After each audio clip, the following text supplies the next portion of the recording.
right, everyone, welcome. Welcome to Indivisible Tacoma's monthly meeting, April meeting on Earth Day. And yeah, thank you. I'm Ellen Floyd, co-chair of Indivisible Tacoma, along with Julie Andrzejewski, who is away this night, but she helped put together this program, and we want to acknowledge that. It was important work to put this program together. We welcome you, and again, to be together in these times in a room like this with good people is such a joy, and I welcome you. And now we're going to have the land acknowledgement. Hello, everybody. My name's Barb Church. My indigenous name is Shwaiya from the Stalo Nation. We acknowledge that we are on the stolen land of the Puyallup Nation, who has lived here since time immemorial. We acknowledge that the Puyallup and other Native nations have been targets of invasion, occupation, and displacement, leading to centuries of trauma. We acknowledge the sovereign rights of the Puyallup and other tribal nations, and we stand in solidarity with their efforts to have these rights honored as part of their work to end generations of trauma. We acknowledge that in this moment of increased display of anti-Native sentiment and racism directed toward Black, Brown, and immigrant communities, it is imperative that we find common ground to strengthen coalition necessary for the protection of culture, treaty rights, and necessary for the protection of our very lives. Thank you. Good evening, everyone. My name is Vicki Stanich, co-chair of Indivisible Tacoma election team. Happy Earth Day, and thank you for coming on this perfect day to celebrate, to learn about, and to advocate for the stands of giants in the natural world that ecologically provides so much support in our daily lives and make this earth a beautiful place, our forests. We are fortunate to have Commissioner Dave Upthegrove and a panel of 4 forest experts tonight. Following Commissioner Upthegrove's presentation, there will be an 8-minute film called Rooted in Resilience, followed by the forestry panelists. In 2024, Indivisible Tacoma endorsed Dave Upthegrove when he was a candidate in the Commissioner for Public Lands race in a crowded field of Democrats. He won in the primary by only 51 votes, after many Indivisible members knocked on over 16,000 doors, cured ballots in the primary race, and listed him in our voter guide that went out to 30,000 people. We helped to sustain his lead in the general election, and we won. He won. We always follow up with our endorsed elected officials to see if they are supporting our values. As our public lands face increased resource extraction and Washington's legacy forests continue to dwindle, urgent action is needed. One of the first important steps that Commissioner Upthegrove took was to place a 6-month pause in the logging of certain structurally complex forests, also known as mature or legacy forests. Since he has taken office, there have been many challenges from within the Washington State Department of Public Lands Commission and at the federal level. Due to a very tight schedule, he is unable to take questions following his presentation tonight. However, we encourage you to attend the Department of Natural Resources meetings both in person or online. Let's welcome Commissioner Dave Upthegrove, who will provide an update on his promise to protect the remaining complex legacy forests. Well, happy Earth Day, everyone. Thank you. I am bummed that I'm going to be running. You have an incredible panel. I would like to stay and hear them. Katie, Sherri, Miguel, and Daniel are folks that I work with regularly, and you're fortunate to hear from them. And I've seen Daniel's film. He's a very gifted filmmaker. Tonight happens to be going on right this minute is the annual dinner for Conservation Northwest, another major environmental organization, and their longtime executive director, some of you may know him, Mitch Friedman, is retiring. And it's his last dinner, and they're honoring him tonight, and he is one of my dear friends and mentors. And so I am going to speed up to Seattle, but it was important for me to be here. It was important to come to say hi, to uplift and celebrate your work, and share a few words with you. One night last July, a small fire sparked on a steep rocky slope in the Olympic National Forest, about 15 miles north of Hoodsport. And within hours, it exploded into a blaze that would burn for 4 months, chewing through more than 20,000 acres of forest, the largest wildfire in Western Washington in more than a generation. At the height of that fire, a crew of firefighters came up from Oregon to help. They spent long days on the line, digging containment lines, cutting fuel, doing the hardest and most dangerous work that there is. Then one day, the Federal Border Patrol showed up. They didn't bring water. They didn't bring tools. They brought handcuffs. They pulled 2 firefighters off the line right there in the middle of a wildfire and arrested them. Think about that. These firefighters ran toward burning forests at a time when we were all told to stay away. They came here to protect our communities, and instead of being thanked, they were detained, taken away, and held for weeks with no clear answers about what would happen to them. While Washington was burning, the other Washington made us less safe, less protected, less prepared. And it's what happens when decisions made by the Trump administration put politics ahead of public safety. With our climate changing rapidly, crises like flooding, heat domes, extreme weather events, and most of all, wildfires have become an all of Washington problem. And the only way we're going to meet these cascading, colliding crises is by working together across regions, across communities, across divides. Because the cost of inaction isn't just counted in acres, it's paid in lives. So when President Trump fires thousands and thousands of Forest Service employees, he makes it harder for us to rely upon the federal government to keep our communities safe. The U.S. Forest Service is a critical partner in wildfire prevention and response. Trump's actions weaken these efforts and put homes and lives at risk. I know keeping our families safe and secure is a value that we as progressives embrace. Another value I know that we as progressives embrace is the value of justice. And I've shared this story with some of you before. You know, I came out of the closet the year I first ran for office.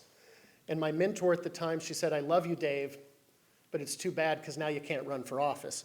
Because this was 25 years ago. And the thought of an out gay legislator deep in the working class suburbs of South King County was unheard of. But I ran, won, and made history as the first out LGBT legislator outside Seattle in the history of the state of Washington. And I share that. I share that because what drove me then still drives me today, a passion for justice. LGBT equality, racial equality, gender equality, fighting for tribal treaty rights, labor rights. I'm the son of a father with disabilities. I'm the brother of someone who's overcome addiction and sadly criminal justice involvement. And when it comes to our public lands, and when it comes to wildfires, environmental justice means making sure that our most vulnerable populations, those who don't have internet access, those who don't speak English as their first language, those living in poverty in rural areas, making sure our wildfire safety and preparedness information reaches them as well. Just a few weeks ago, in fact, I was in Wenatchee, where I joined a local group working with us to get wildfire information out to the Latina community, information that can mean the difference between safety and disaster. So when President Trump tries to terminate community wildfire defense grants because I'm prioritizing vulnerable populations, that is morally bankrupt. He might be swinging for DEI, but he's hitting public safety in rural communities. The chaos, disruption, incompetence, and corruption of the Trump administration has real consequences here in Washington state when it comes to wildfires and public safety. But while the administration in the other Washington undermines public lands, we're working hard here in our Washington to protect them. I bring strong conservation values to this job, and I am leading with them. I took it as a compliment when one local newspaper called me the gay Lorax. Because we need to protect our clean air, clean water, and the habitats that sustain us. At DNR, our forest resilience teams are restoring the health of forests, thinning overgrowth, tackling insect infestations, using prescribed burns to rejuvenate landscapes, reduce wildfire risk. Our aquatics division is replanting thousands of acres of kelp and eelgrass meadows across Puget Sound. We're removing derelict vessels, restoring salmon habitat, and healing our shorelines through nature-based climate solutions. Our geologists, often forgotten at the agency, are assessing every public K-12 school in the state to make sure students are safe when the next big one hits, and we know it's coming. And in my first year in office, we took a major step forward for the future of Washington's forest. Last August, I signed a commissioner's order directing a change in the way we manage tens of thousands of acres of structurally complex forests, the largest forest conservation initiative in our state in a generation. As a result, we are now pursuing new innovative management strategies to generate revenue in more sustainable, more ecologically beneficial ways so that we can do more for climate, more for habitat, more for our public lands and the communities that rely upon them. Because right now we're at a moment where the old framework just isn't holding. I believe we can do better, that we can manage forests in ways that are both ecologically and economically sustainable, that we can protect many of our structurally complex older forests while still meeting our obligations under the state constitution to manage these lands in trust for schools and local governments. That's the work we've been undertaking this past year. We've completed our inventory of structurally complex forests. We're finalizing the map, identifying areas we're targeting for conservation. We're bringing in new leadership to help drive this work forward. And we've been engaging the legislature to give us the tools we need to fully implement it. At the same time, we're actively developing new approaches to how these lands can provide value without being lost. That includes exploring ecosystem service markets, like the carbon market, so that standing forests can generate revenue without being cut down. It includes looking at ecological forestry, like thinning for forest health, to improve resilience while also creating some economic return. And it includes pursuing funding for replacement timberlands so we can meet our legal mandates. We brought forward legislation this last year to help enable parts of this work by allowing us to sell carbon credits. It did not pass, but the work itself is moving forward because the need hasn't changed and neither has our commitment. That's why I've initiated a feasibility study of which of these acres are suitable for a carbon project and how much revenue we could generate. I'm leading the agency to innovate and diversify because the old ways of cutting it just aren't cutting it. After 150 years of tying trees to trusts, of linking timber harvest to school construction, it's time to admit that this Gilded Age system no longer meets the needs of our growing state, our communities, or our forests. It's time to chart a new course, one that sustains our climate, our communities, and our economy for generations to come. My plan does exactly that, conserving tens of thousands of acres, meeting critical habitat goals faster, doing more for our climate, and ensuring a sustainable future for our forests, and, importantly, a just transition for the communities that depend upon them. And I want to be clear, this is not a small adjustment around the edges. This is a bold, lasting, landscape-level change, and we're doing it in the face of real opposition from people who are deeply invested in the way things have always been done. A timber industry with its tentacles wrapped around the state from the legislature to our Constitution. And I know there are some, including friends in this room, who want us to go further and faster, to withhold more, to undo past sales, and to change everything immediately. But in order to be successful in the difficult work of changing a system embedded in our state constitution, our laws, our budgets, our culture, and in order to do the most we can for our climate and for preventing the loss of biodiversity, we need to move forward in a way that is thoughtful, responsible, and strategic, particularly at a time when the state is facing a multi-billion-dollar shortfall, and our agency specifically has been hit with huge budget cuts, and obviously we're losing federal grants.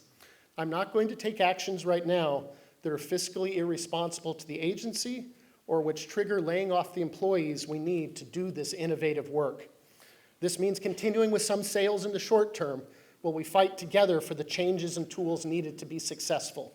Successful in conserving tens of thousands of acres. Successful in implementing the largest forest conservation initiative in a generation. And successful in changing an antiquated, ancient system. This is the approach I'm taking. It's the approach that gets us where we want to go. While that may be painful to some folks in the room, it's necessary. It's how we get to the ultimate goal. Because at the end of the day, our public lands, be they state or federal, belong to we the people. They're public lands. They're our lands. We need to manage them in the public interest for all the people of the state of Washington. That's in sharp contrast to Trump's plan to destroy our national forests, to pay for tax cuts for millionaires and billionaires. I find that offensive, and it sells out future generations. His plan to terminate the AmeriCorps program would pull the plug on our state's conservation corps, the young people who build and repair trails on state lands.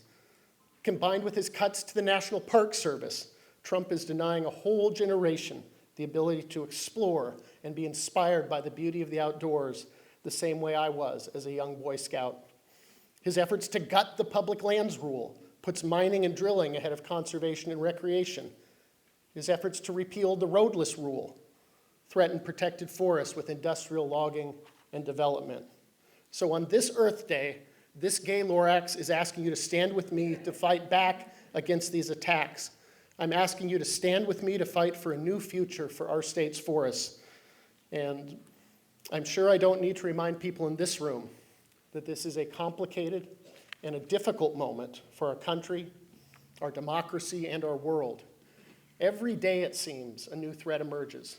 Another law or norm or rule or guidepost that we thought was sacred turns out to be a disposable inconvenience to those in power.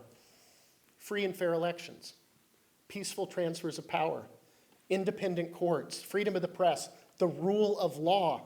These things used to serve as the cornerstones of our democracy. Now, they're under attack and starting to crack and falter. And as they do, so too does our ability to maintain, care for, and protect our public lands, waters, and forests. It's not a coincidence that this federal administration is attacking our public lands at the same time as our core democratic values. They are and have always been undeniably linked. We are a nation of rivers and forests and mountains as much as we are a nation of laws and values and freedoms. To fight for one is to fight for it all. We can no longer take our freedom, our democracy, and our beautiful country for granted. The author and environmentalist Terry Tempest Williams once said, "The health of our public lands is the health of our democracy." If we hope to continue the fight for this democracy, the unending fight for equality and justice and freedom for all, then we better also continue the fight for clean air, clean water, and a healthy future. So my Earth Day charge to you is this: keep fighting for public safety, keep fighting for justice, keep fighting for our public lands, keep fighting for the people who can't afford to evacuate, for the workers in the orchards, for the firefighters on the fire lines, for the kids who deserve clean air, clean water, and a future full of forests. Because even as the Trump administration causes harm, our mission doesn't shrink. Our communities still need protection, our forests still need care, and progressives offer the best path forward. So tonight, let's raise our voices in love, let's raise our fists for justice, and let's raise each other up, because in this movement, no one should be left behind. From Tacoma to Spokane, from the Olympic Mountains to the banks of the Columbia, we fight for what we love, and we're not done yet. Thank you. On behalf of Indivisible Tacoma, we want to thank Commissioner Upthegrove for bringing his remarks here in a very crowded schedule he has, but it was really great to have you. Thank you so much. So now we're going to watch an 8-minute film done by Daniel Harm, who's one of our speakers.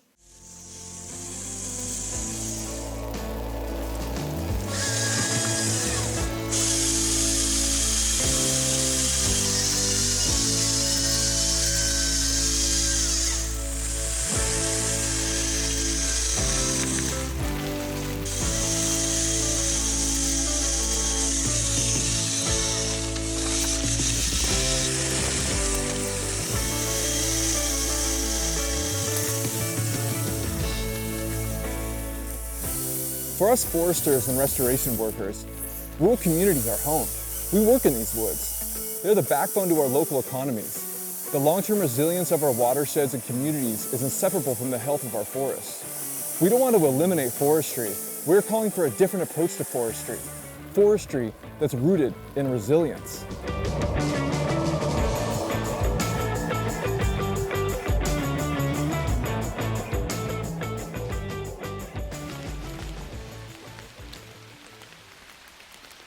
One of the main reasons our Pacific Northwest watersheds experience catastrophic floods is because of decades of clear-cut logging, which has decimated our forest's natural ability to absorb rainfall and slow the rate at which water is released back into our watersheds.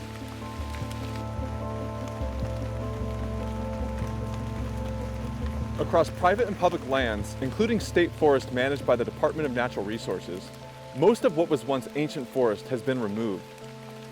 This is a DNR VRH, a variable retention harvest. That is the retention, and this is the harvest. At a watershed scale, VRH functions like clear cutting.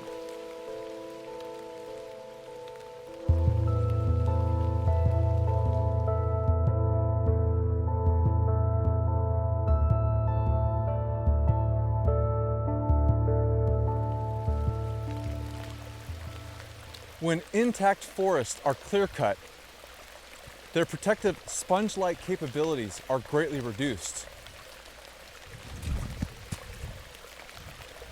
Rainwater flows unchecked, soils wash away, and rivers swell with all of this sediment, harming salmon, aquatic life, and increasing flood risk. Developing now on this Como weather-worn day, historic and devastating floods continues to wreak havoc in the Green River Valley, affecting the communities of Auburn and Kent, Washington. We are seeing evacuations in the town of Sumas, Nooksack, Everson, Marietta, just over the past couple of days.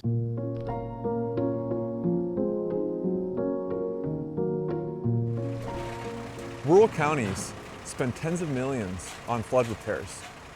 Rural counties pay these costs first, often spending far more on disaster response and repairs than they ever receive from timber revenue. These costs are rarely included when logging revenue is cited, but they are paid by local taxpayers all the same. And still, hillsides continue to be clear-cut, intensifying floods and landslide risk.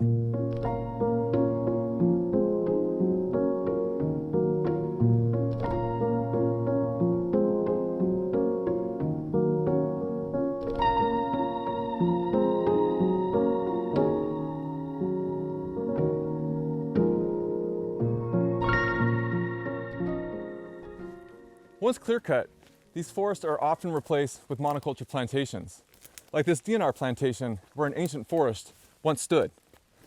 These artificial tree farms lack the biodiversity and soil structure of a natural forest. On these plantations, industrial herbicides like imazapyr, triclopyr, and glyphosate are often sprayed from helicopters or by hand. Oh, man. One of the main industry arguments for clear cutting and herbicide spraying is that trees grow back, that trees are a renewable resource. In a way, this is true, but it undermines the fact that when you destroy an intact forested ecosystem and replace it with an artificial plantation, the forest doesn't grow back, and neither does the hydrologic integrity. So, here's the problem. Or rather, here's the solution.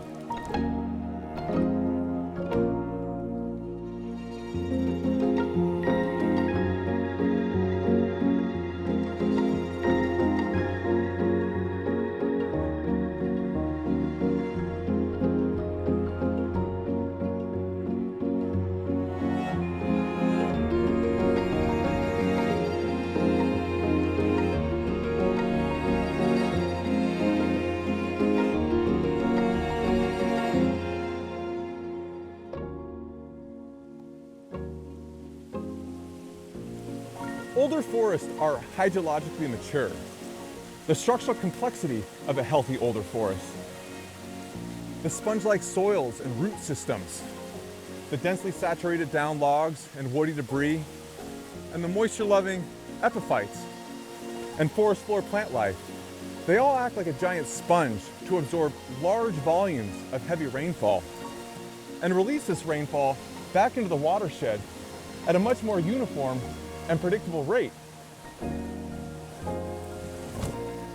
The hydrologic maturity of older forests also keeps streams cool and clean and flowing, the lifeblood that salmon depend on. Protecting older forests and ending clear-cut logging is one of the best immediate strategies we have to protect our communities from expensive and heartbreaking damage. When a forest is clear-cut, especially an older, structurally complex, biodiverse forest, you completely destroy the forest's ability to mitigate flooding. Some of you may be asking, don't we need wood to build with? As a culture, we need wood, especially to build the homes we live in. We need to build high-quality homes that will last multiple generations, instead of fast, poorly built structures common today that are built primarily for profit, not for longevity, destined for the landfill.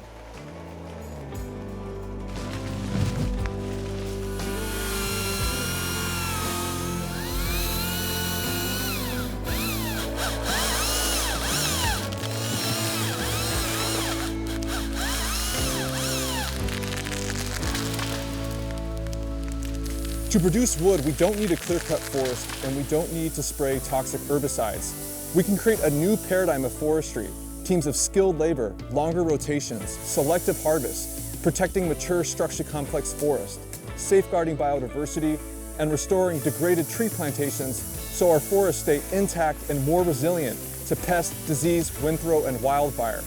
We need to grow, process, and utilize our wood locally. We can create more jobs in the woods through labor-intensive ecological forestry, restoration work, and watershed repair, while keeping forests functioning, watersheds intact, and rural communities strong for generations to come.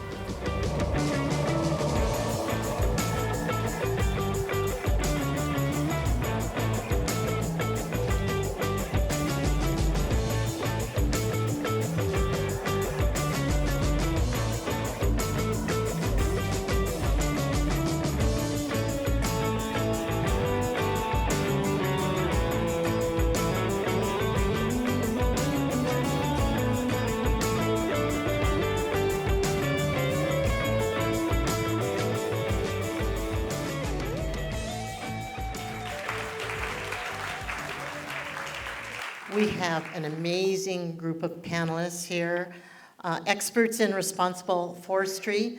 They'll each share their work followed by a brief Q&A. With our tight schedule, as they speak, please make a mental note of any questions that you may want to ask them later.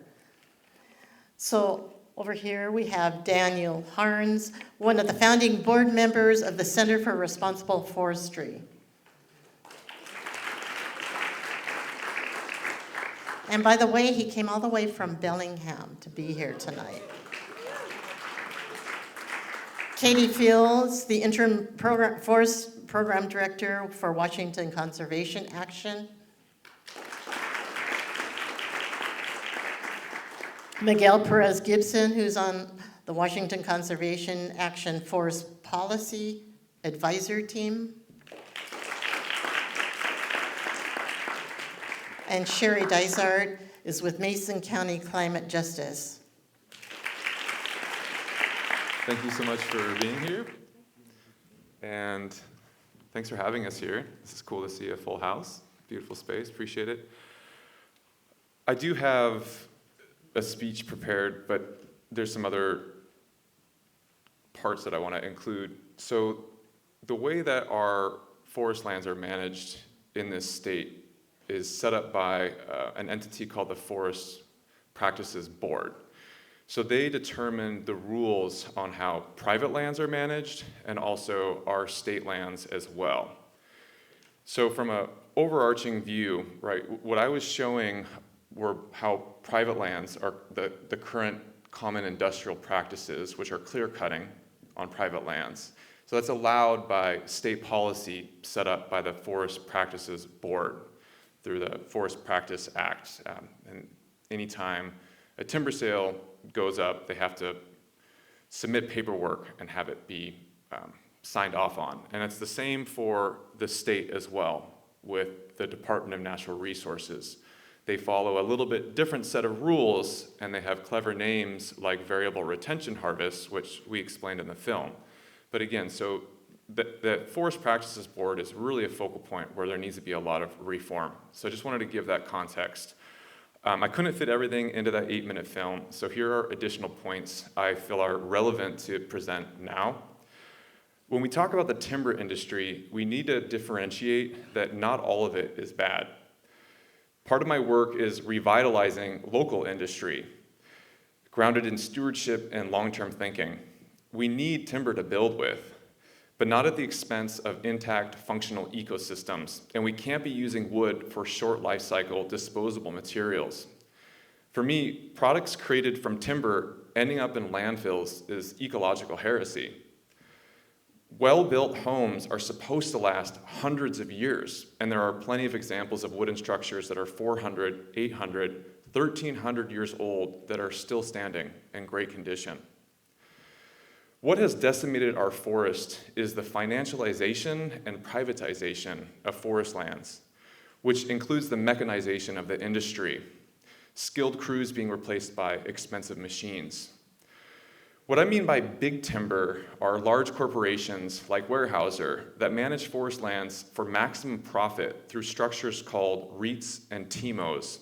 A REIT is a real estate investment trust, and a TIMO is a timber investment management organization where forests are treated as financial assets. And the pressure is on short-term quarterly returns. There are also large private timberland owners like Sierra Pacific Industries here who operate more traditionally outside of REITs and TIMOs, yet they manage their lands through harmful clear-cutting industrial practices, as does the DNR and federal agencies. So the DNR is an opportunity because it's our public land, so we're allowed to have a voice, and that's why there's a big focus on it right now. And Miguel will get more into the history of older forest on our state lands. So standard practice today is to clear cut every 30 to 40 years. But trees, specifically Douglas fir, the primary cash crop tree, are capable of living 800 to 1,200 years or more. That's their normal lifespan. If there's any point that I can hammer home, is that old-growth trees are not special. They're totally normal. An old-growth tree is what a tree is supposed to be. Why they seem abnormal and special is because we've logged over 90% of them. And there's barely any left, and most of all the forests that we have now are not forests, they're farms. They're short rotation plantations. We are harvesting trees at a fraction of their lifespan, literally when they're infants in tree years. When old trees live their full life of 800 to 1,200 years or more, after they die, they have a second life, decaying slowly over centuries, building the very soil that gives life to these forests. Big Timber's harvest and replant clear-cut plantations are using and depleting soils that took 10,000 years to build. There's an old logging culture saying that older trees are decadent or wasteful because some have heart rot, which isn't ideal for lumber. But those trees are still alive, functional, storing enormous volumes of carbon, providing incredible habitat for hundreds of species, producing and stabilizing bioregional climates, and they're more fire resistant from their thick, furrowed bark. But in an industrial commodity, when these trees get old and die, it's seen as a waste. A 300 to 400-year-old tree is just getting into its stride. I've been climbing for 30 years, mountaineering for 20 years, and climbing old growth for 10 years. And so anytime I climb a 300 to 500-year-old tree, I think that it's the same age as me in tree years. And it's really trippy. And from a mountaineering perspective, like 40 to 50 is often when mountaineers hit their prime because it's a combination of endurance and strength, and most importantly, experience. And so these trees are in the middle of their life when they're 400, 500, 600 years old. So this concept of longer rotations, allowing trees to grow older before harvesting them, is better for everyone. Young trees have branches further down on the stem, often sometimes all the way down to the ground, as you saw. Branches mean knots, and knots mean lower grade lumber. As a tree grows in height and girth, it sheds those branches and produces tight grain, knot-free wood, the highest value material. Essentially, with modern forestry practices, everyone loses except for corporate short-term profit and quarterly returns. We get lower quality wood, less carbon storage, degraded ecosystems, and decimated watersheds. I don't think there's anything ethically wrong with harvesting old growth if we did it sustainably and ecological, but we missed our chance a long time ago. And the only way old growth harvesting can ever be ethical again is if we regrow what we've destroyed, which is possible if we're willing to plan 500 years into the future and meet clear landscape thresholds. With selective harvest, you have to maintain intact canopy, habitat continuity, and ecological integrity above all. Imagine regrowing the old growth of the past. It is possible. The climate is changing. It won't be the exact structure, but we still have the genetic legacy. This entire landscape, where we're at right now, Tacoma, was a lowland old growth forest, primarily dominated by Douglas fir, hemlock, and cedar. All of this, we're standing in the spirit of an ancient forest that was here 200-300 years ago, this whole land. And that's why it's critical that the DNR stops logging legacy forests, to make my conclusion. So legacy forests are old growth forests that were logged before the industrial practices that took off in the 1940s. Meaning, so legacy forests, when they were logged, they weren't replaced with monoculture tree plantations, and they still contain the genetic and biological legacy of these ancient lands. And they were often high graded, which means they just took the best trees and they left the rest. So often in these legacy forests, you have the new growth that naturally regenerated that still contains all the biological legacy, but you also have old growth remnants. So I live next door to that old growth, that forest that you saw in the film, and there are numerous old growth legacies. I've counted over 50 in this 90-acre section. So the reason why these legacy forests are so important is if we allow them to grow, they're our best chance of regrowing old growth, of creating the old growth of our future. And protecting the last remains of legacy forest, which is a small sliver of what the DNR manages. It's less than 4% of all of its forest land. It's really the bare absolute minimum that we can do. Yet they're still logging them, even underneath David Upthegrove's commissionership. And it's very complicated, and there's a lot of work going into it, but they are still logging them. So the bare minimum we can do is conserve them. My personal mantra is old growth is the future, and I just really appreciate everyone for their time. I'm a lot shorter than Daniel. Thank you, everyone, for being here tonight, and thank you so much to Tacoma Indivisible for putting together this panel. I really want to also just commend you all on all of the work that you have contributed toward environmental policy broadly, and also a lot of the elections work that you've been engaged in, as well as the amazing showing with No Kings. So I'm just doing a bit of a brief interlude between the experts to kind of introduce what Washington Conservation Action does as an organization before handing it over to Miguel Perez-Gibson, who is much more deeply knowledgeable about these topics than I am. So Washington Conservation Action is an organization that has existed in some form since 1967. You may know us more under our previous names of Washington Environmental Council and the Washington Conservation Voters. We are an affiliate of the National League of Conservation Voters, and we have 3 policy programs. Forestry is obviously the one that we're focusing on tonight. We also have a climate team and a Puget Sound team. And then we also have a tribal nations program, government affairs, and a political team, so we also engage in some of these election work as well. We endorse candidates like Dave Upthegrove as part of our political work. And we also do an award of a Legislator of the Year every year for their contributions to environmental policy in the state of Washington. We have, in more recent years, been deeply involved with the Climate Commitment Act, including the defense of the Climate Commitment Act that happened last year with the No on 2117 campaign. In terms of what we're doing on the forest team, we have quite a few different kind of areas of work within forestry. State lands is a major area that has been part of the organization for quite some time. We also do work related to the adaptive management program and regulatory forestry. We have work on climate smart wood markets. We also do work on wildfire and beneficial fire, and then we also engage in a couple of different projects on an annual basis as the whole forest team, including our annual report card on the Department of Natural Resources, which we call the State of Our Forests and Public Lands. And that is a report that covers about 18 different topic areas that are specific elements of the work that DNR does, that we're basically grading them on the work that they're doing in those areas.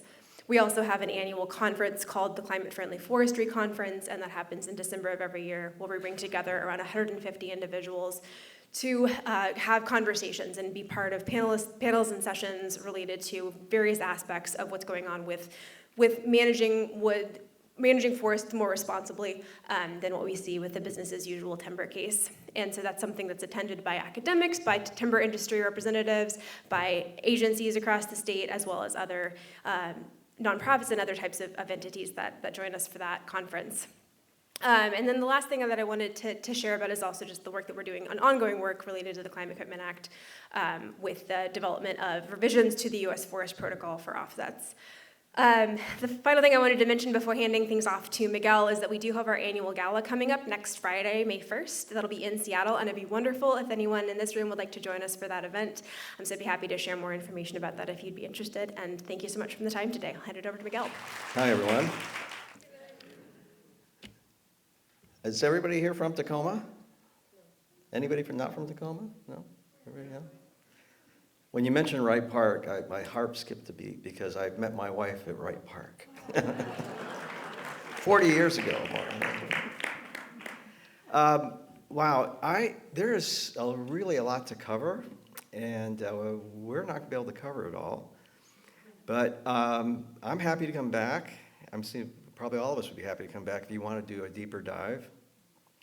But I think it's really important for you to get be able to wrap your arms around this whole issue. Like, why are we even talking about this? And why are these trees being logged? And what?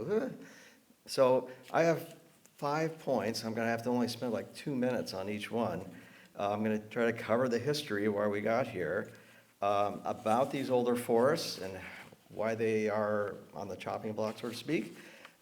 Just a brief overview of the timber industry so you kind of understand where they're coming from, and a little bit of the legal piece, and then kind of where we are today. Should mention TVW, if you guys familiar with TVW? This is a show called The Impact, and I'm on it right now. I think it's 7 o'clock, it's being aired. And so if you want to hear what the timber industry has to say, they're given 10 minutes, and I'm getting 10 minutes. So I think you can just go online, and it's only probably a 30-minute show.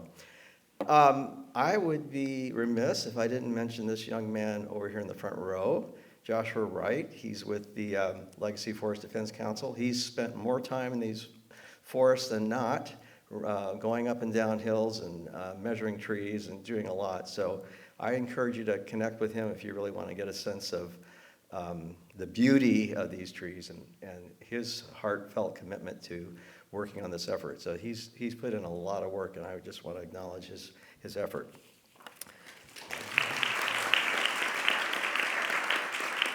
Okay, so this is almost like War and Peace. Maybe you'd call it Schools and Trees, but it's a long story. And I've been involved in this about 50 years, believe it or not. I started out on the Olympic Peninsula in the old growth, way back in the day. But so here's where we are. One of the first things this country did, even before the Constitution, was it was called the Northwest Ordinance of 1787, which basically looked at the Republic and said, just as Plato decided, you cannot have a democracy without an educated citizenry, right? We all see that? I mean, that's part of our problem today, right? Is we don't have an educated citizenry. Exactly. And so what they had decided in this ordinance is any of these new territories coming in would have to have institutions that supported schools. So what they did was, I think that was called the Northwest Ordinance because it was north of the Ohio River and west of the Ohio River. So when the territory became a state, the federal government withheld land that they only allowed the new state to use for schools. So basically, if you understand how mapping is done, a township is 6 miles by 6 miles, and then there's 36 sections, which is 640 acres. And so they said in every township, section 16 would be for the purpose of supporting a school. And it was basically to support a school teacher. And it wasn't really enough money to do that. And so as they went along and other states were added, they said, okay, we'll give you 2 sections, sections 16 and 36. And that was 1787. So about 100 years later, 1889, Washington became a state.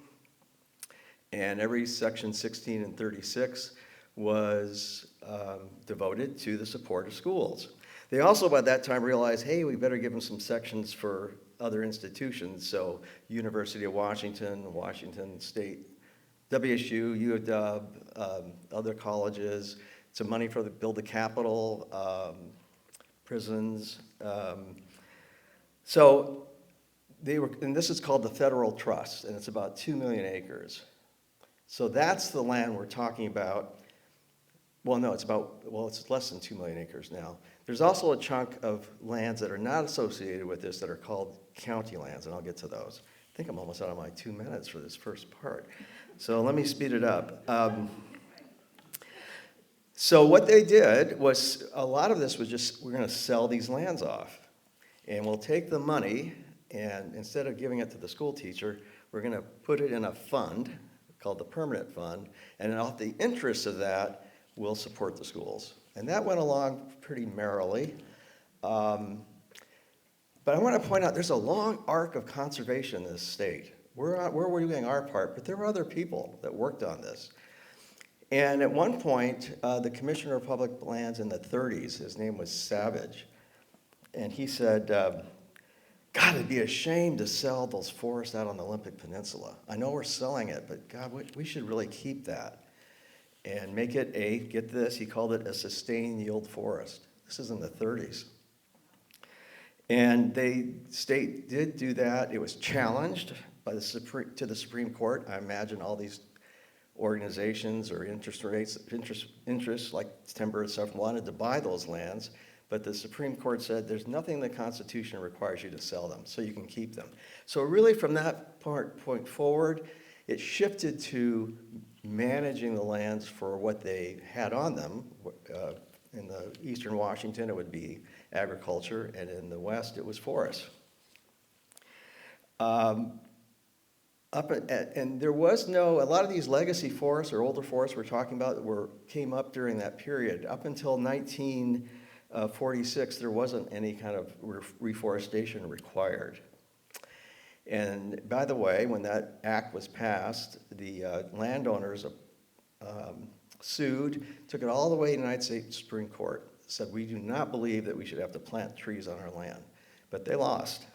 So I'm trying to say that you have Savage, you've got the Reforestation Act, and we're sort of involved in that, only we're improving as we go in terms of our efforts around conservation. So, speed it up. In the 60s, when Boeing was doing really great, before they said the last person, leaving Seattle, turn the lights off, they didn't have enough schools. I mean, the population for high school students went from like 150,000 to 300,000 within a year. The school districts did not want to be taxed. The school districts didn't want to do levies, so they asked for a Constitution amendment. So they in the 60s created a Constitution amendment that said, instead of a permanent fund, we want a construction fund, which means instead of the money going into a permanent fund where it's invested and you live off the interest, no, we want the money today so we can build schools. So we'll make it brick and mortar. So they did. And a lot of the liquidation of the old growth in the 60s was to support that effort. And probably 50% of the schools were funded through that mechanism back in the 60s. It dropped down to about 25% during the 80s, and today it's about 1%. But still, we're still logging them at the same rate and but it's the amount that it contributes is minuscule to what the need is. So that's one point I want to make, is the value to the schools is relatively small when you compare it to the value of this forest. The county lands, just real briefly, they were cut over in the 20s and 30s. The state created a trust, and so those are managed to provide revenue to the counties. Fire trucks, et cetera, this all comes from this same process of having a trust. The other, one of the things I want to mention here is this is a perpetual trust, or a perpetual, I would really actually call it perpetual holding of land. It's in perpetuity. That's a long, long time. And as DNR, Commissioner Upthegrove, is the trust manager, so he has to pay attention not just to what the beneficiaries of the revenue are asking for, but also in the future generations. So there's an intergenerational equity. You have to think about today, but also in the future. So it's really important to hold on to what we have and manage it carefully, knowing that climate change is around us. We don't know how the trees are going to grow 100 years from now or 50 years from now. We're already getting seedlings from California and bringing them up here. So, whoa, let's not just liquidate the last 100,000 acres of naturally regenerative forest. Can we slow it down a little bit? Because this is a forever, perpetual trust. You cannot be dictated by the needs of a particular beneficiary or trust or today. I tell this in the TBW story, but I was in Dublin, went to Guinness, and I saw the lease that Sir Alec Guinness, he wanted a lease forever so he could build the brewery. And the king, the monarch, he said, no, we're not going to give you a lease forever. Are you crazy? We'll give it to you for 5,000 years. So when I say forever, that's a long time. And if we don't have that lens, I think that's what we, as the citizens here, we have to say, slow down. Don't talk to me about the fire truck you need today. Okay, so these older forests, what happened? As a result of the liquidation of the old growth, these species were going to be evaporated from the earth. Northern spotted owls, marbled murrelets. So Commissioner of Public Lands at that time developed a habitat conservation plan with the federal government, which means if we do certain things, then we will be exempt from the requirements from the ESA because we're going to create a habitat conservation for, in this case, Washington was the first state to do this, all species. All species. And part of that was these older forests. They had a role to play. When she left and a new administration came in, they said, sure be nice to log these forests. How do we do it? Well, yeah, because the plan says we have to keep 10 to 15% of the land always in these forests. How do we get around that? Well, what if we say we'll grow them and make them, more structurally diverse and not use age? So the Board of Natural Resources, when Daniel was talking, there's two boards, Forest Practices sees the private lands, the Board of Natural Resources, which has the beneficiaries, which would be representatives, the governor, superintendent of public instruction, dean from the College of Washington, WSU, U of W, and then a county rep. However, what happened was this 175,000, 200,000 acres that they suddenly say, hey, we can log it because we're going to create older forests through silviculture and thinning, which they never did. But what happened was that they also needed to provide habitat for the marbled murrelet. And they didn't know how to do it, so they decided to, they had to hold this 200,000 acres, so they created a plan for the murrelet. Well, that was in 2005, so that didn't happen until 2019. So basically, this base of older forest was sitting there in abeyance for almost 20 20 years, or 15 years. And during the Trump administration, the DNR went to get their amendment to protect the marble murrelet. They did a scientific report back in 2008 which said, well, to do it right for these murrelets, you need 175,000 acres. But they went to under the Trump administration, they got a deal for 35,000. So guess what happened? 100 and you name it, 1,000 acres became suddenly available. And there was a rapid march to put these forests up for timber sales, and that's what's happening right now.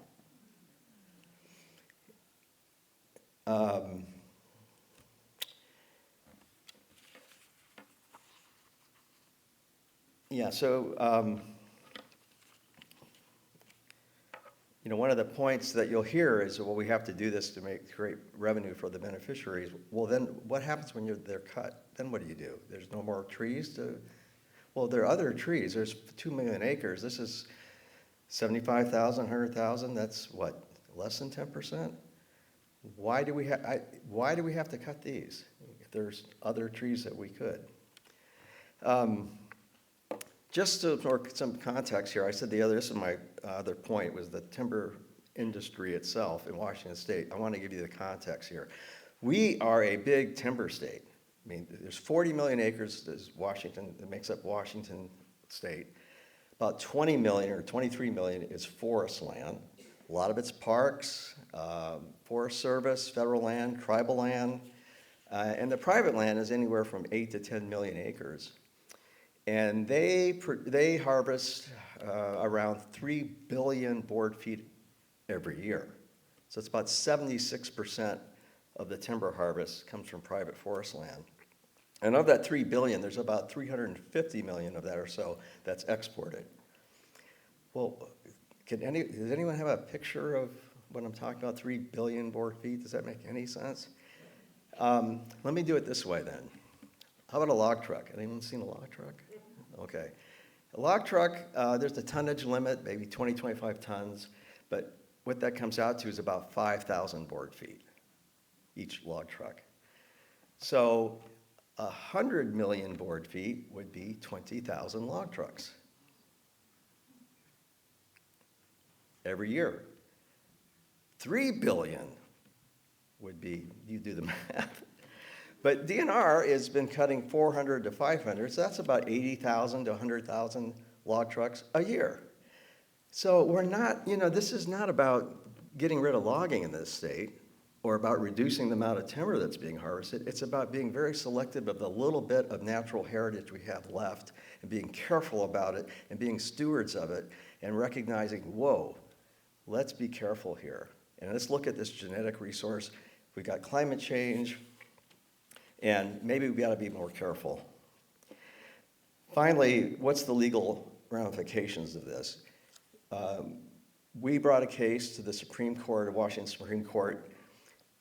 The industry will say we lost. We say, well, we may have lost the main case, but the court commented on a lot of the things that we wanted to hear. One was that DNR is not required to maximize revenue. They're not required to maximize revenue. Also, the Constitution, unlike Montana's Constitution or some of the other states, our Constitution says these state lands are held in trust for all the people.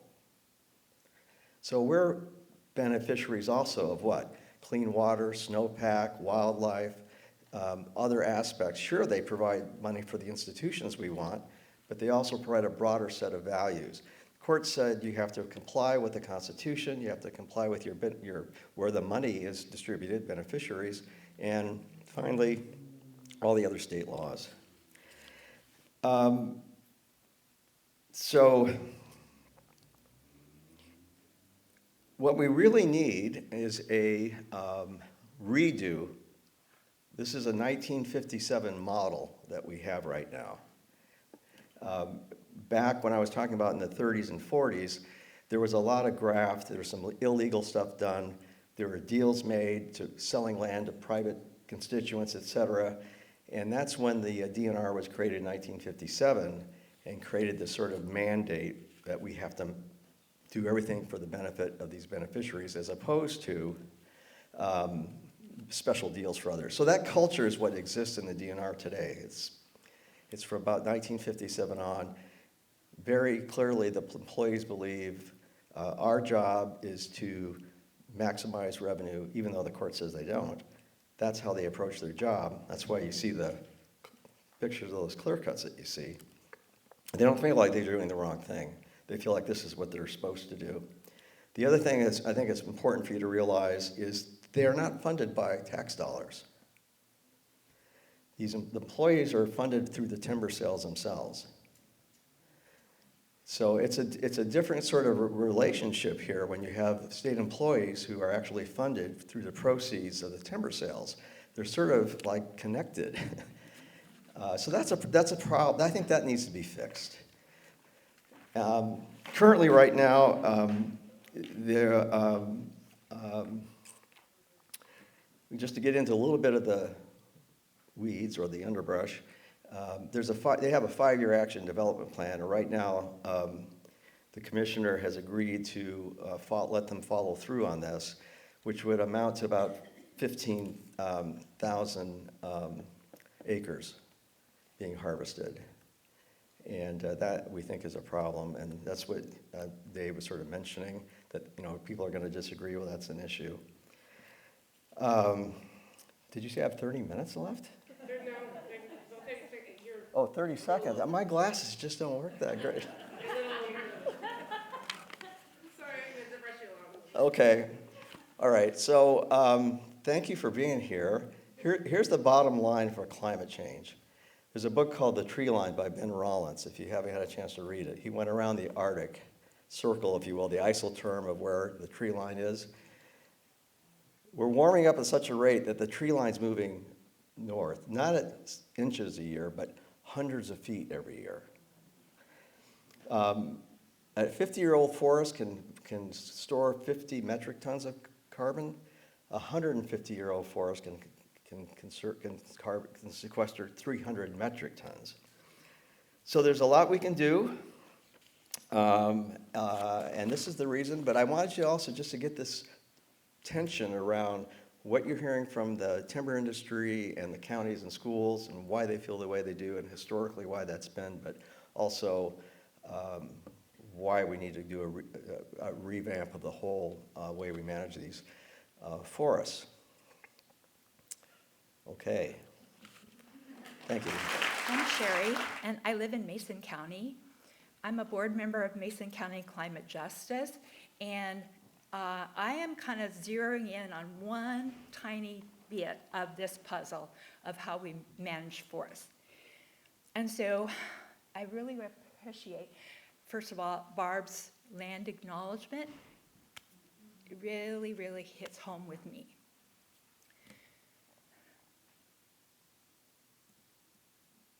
So land is sacred, all life is sacred, and forest defense is climate defense. How do we do our part in protecting our precious ecosystems? And what does climate justice look like in regard to DNR actions?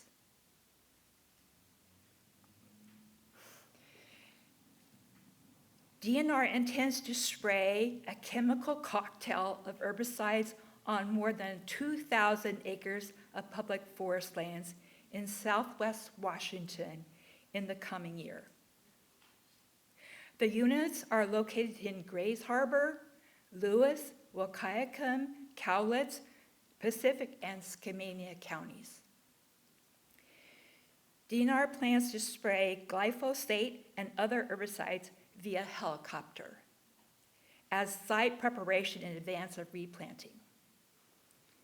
DNR sometimes justifies herbicide use as necessary to control invasive species.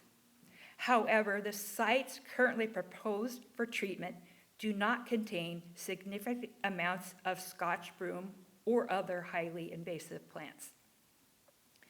Instead, the stated goal is to eliminate competing vegetation.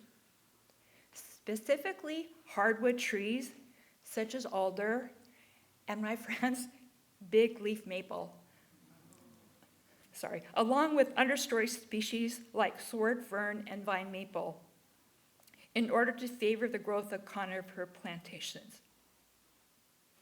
And what other species will be impacted by this herbicide treatment? These include salmonberry, elderberry, cascara, and herbs. These are all food for wildlife.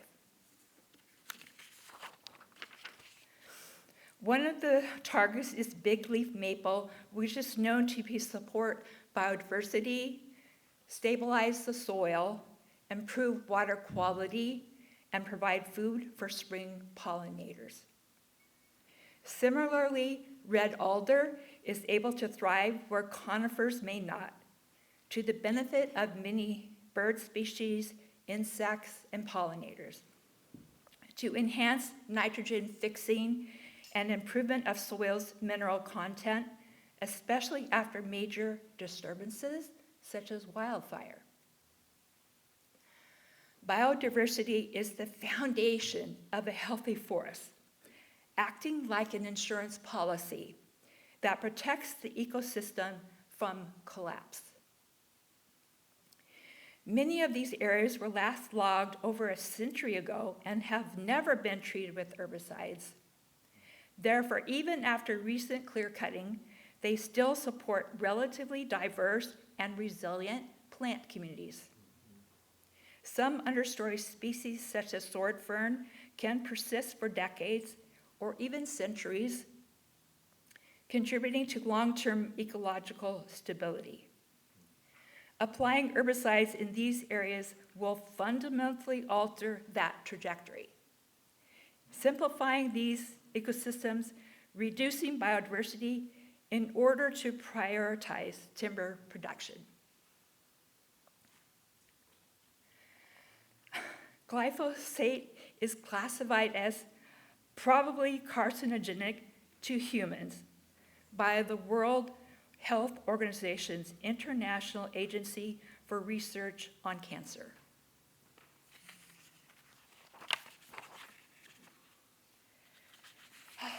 Sorry. Final comments, like talking about discussion of ecosystems, so this is really hard for me to talk about, so. Okay, beyond human health concerns, glyphosate threatens water quality through runoff and poses serious risks to a wide range of aquatic species, including the globally imperiled Columbia torrent salamander, which has been documented directly adjacent to the areas that they plan to spray. The buffers mentioned in DNR's documents, which can be as narrow as 50 feet, offer little reassurance when herbicides are sprayed from helicopters, raising the risk of chemical drift into waterways and neighboring communities. Everything about these chemical applications undermines the resilience of native forest ecosystems. Aerial spraying puts priority on short-term revenue over long-term ecological health of our precious ecosystems. Is the DNR managing public forests with perpetuity as a guiding principle? What are your thoughts? In my opinion, it's time to end this toxic cycle for good. And thank you. And just finally, I read this prophecy that was attributed to Hopi peoples, but I think that is a common theme throughout indigenous peoples, so it's very short. When the earth is ravaged and the animals are dying, a new tribe of people shall come onto the earth, from many colors, creeds, and classes, and who, by their actions and deeds, shall make the earth green again, they shall be known as the warriors of the rainbow. Thank you, panelists. There's so much to take in. And anyway, at this point, we're going to have a Q&A. We ask you to make a clear question, not a statement. You'll have about 30 seconds to ask your question, and speakers will have a couple minutes to respond. That way, more people will have an opportunity to get more clarity and ask their questions. So you can just line up by the microphone. This is more about urban forests. Do you guys deal with them at all? I mean, okay, because I'm going to run this into the ground, man. There are Gary oaks that are like 500 years old, and they keep getting cut down in Lakewood. And I want to know if there's, and they have rules not to do it, but they don't follow the rules. I've been going to their meetings and asking them to stop. We've been writing letters. Is there some force somewhere that will stop them from cutting trees down for parking lots for trucks? Well, believe it or not, I started the urban forestry program in the state, getting some legislation passed way back in the day. DNR has an urban forestry program, but the regulations covering the cutting down trees are going to be governed by the municipality that those trees are in, if it's the city or the county. So are you talking to the city or the county? And they're telling you there's no regulation? They never answer. They just listen to what you say, and then they don't respond. And then the trees get cut down because the land got sold. Yeah. I tried to talk to the assessor about a deal for people to not cut down stuff, and then they wouldn't have to pay property taxes, but I have to go talk to the county about that. I mean, it's like, You've got a county commissioner that used to work for Cascade Conservancy. What's his name? Mello, yeah, talk to Ryan. I go right to his office. Do you have a reference for that, Warriors of the Rainbow? Oh, thank you. I was just doing my search of things to research for this. By the way, I plagiarized a lot of what my friend Joshua composed about these herbicide treatments, and so giving credit where credit is due. And I just happened to go online and find that, and when I researched it, they said it was a Hopi prophecy. But then I looked, and further it said others like Lakota, other indigenous tribes have a similar prophecy around that. So somehow beautiful lines have had this same kind of prophecy about the warriors of the rainbow. And I've been collecting stories like this and other prophecies from all sorts of different, and they're all saying the same thing. Is that we are on the verge of a great transformation. Yes, that's true. That's true. I believe that. I've lived a lot of different lives, and I managed an archival video library from the 60s and 70s, and we digitized thousands and thousands of videos. And in that collection, we have a video of the Hopi prophecy from Thomas Benyakia and David Manonia, who were Hopi tribal leaders, and it's on YouTube. So if you want to watch an hour-long video from the early 60s of a Hopi elder speaking his prophecy, it's you can search for the Hopi prophecy on Soundings Mindful Media. Soundings Mindful Media, and it's Thomas Benyakia and David Manonia. It's really cool. But yeah, the Hopi prophecy on Soundings Mindful Media. It's really cool. I am motivated and alarmed by your discussion about the herbicide spraying, and I would like to know one or two things that I might do about it to oppose it, and what the timing is on this. Is it like yesterday, or? Joshua has more information about that, but I'll just call attention to your yellow action sheet. And there is how to get a hold of DNR on this action sheet. And Joshua has created on the Legacy Forest Defense Coalition's website, there's a blog under resources that talks about this, and all of the FPAs that are involved, there are 7, and they were recently approved, but they have not said when they're actually going to do the spraying yet, right? They haven't been approved yet. They've been submitted for public comment. Okay. So you can submit public comment. As Sherri said, there's on the Legacy Forest Defense Coalition website, which I assume is on there. Maybe it's not. These cards have the website on them. You can go to the blog, and there's a blog that talks about how you can take action.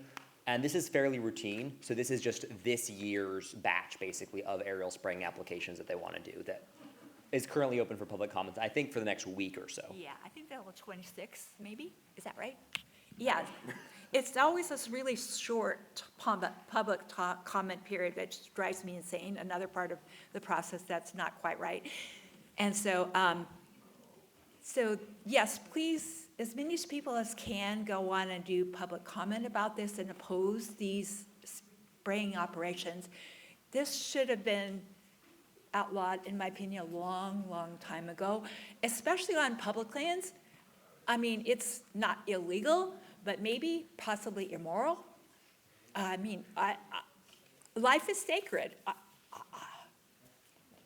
If we're going to have an ongoing, viable planet for my 2 children and those that come after them, we have to do some really different things. And this is one of them. I was horrified when you were talking about the mindset of the people in the DNR. When they have this mindset, I call it a mental illness, where everything has to be turned to profit. And so the question is, I think Dave Upthegrove is the one to lead that change, but what can be done to get that mentality and that mantra changed so that DNR and the staff at DNR, most importantly, understand that it's not just money. Well, I think that the mantra that we ought to be talking about is public lands should be managed not like industrial lands.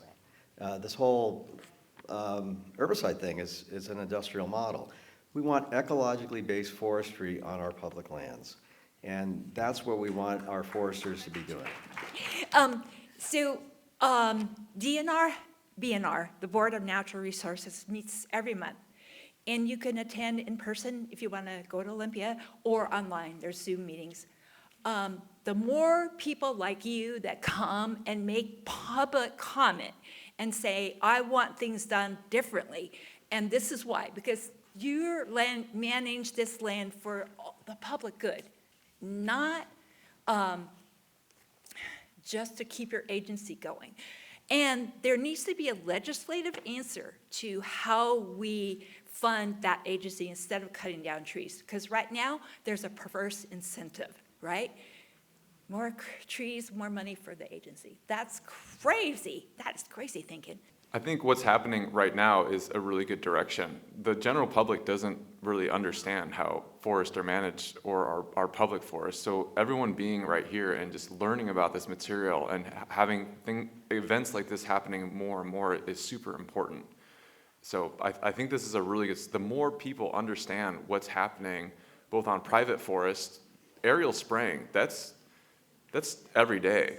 That's industry practice. That just happens all the time. How many people know that, right? And so it's just no one. And I could go on, but getting involved with how the Board of Natural Resources, they meet on the first Tuesday of every month.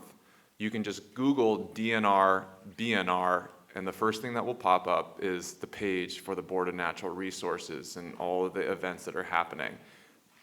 Being educated about what's happening is the most powerful thing we can do. There was a point where I knew none of this at all. So we all start from scratch.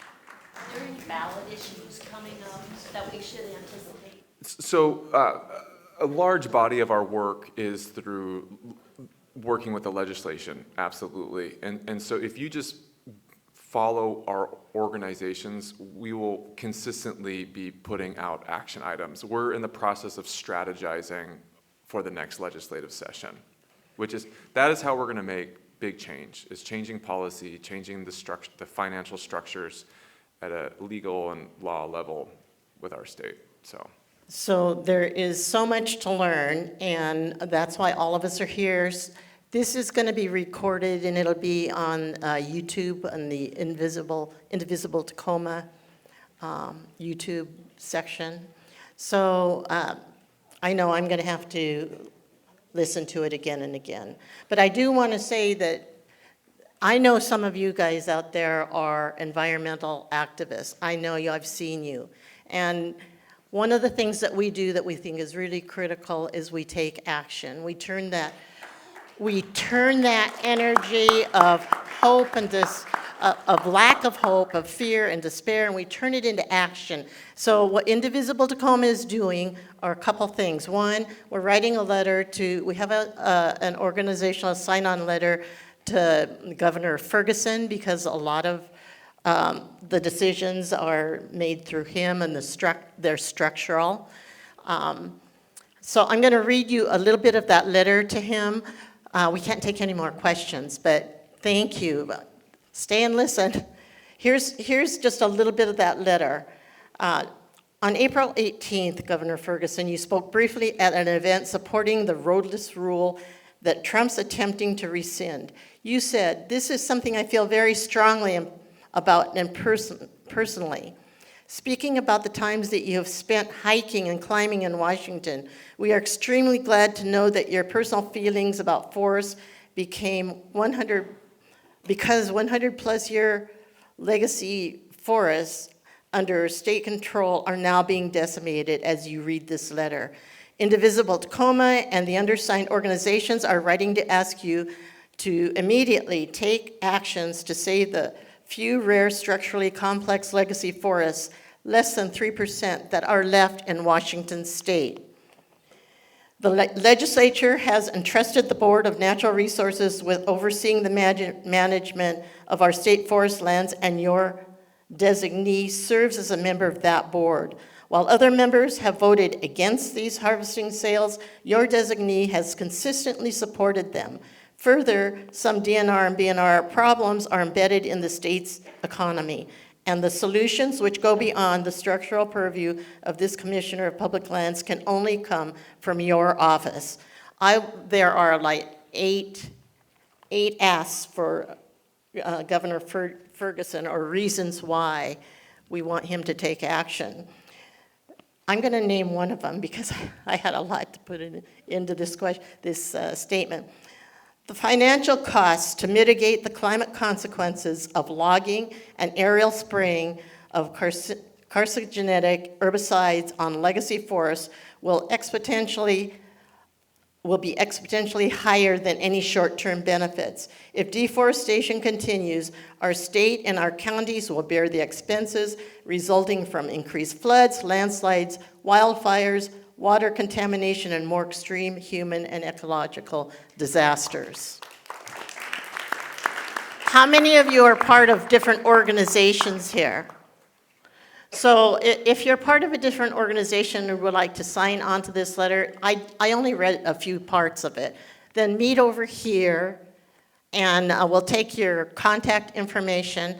Other people here, at the doors, we have people with action items that they can take as individuals as well.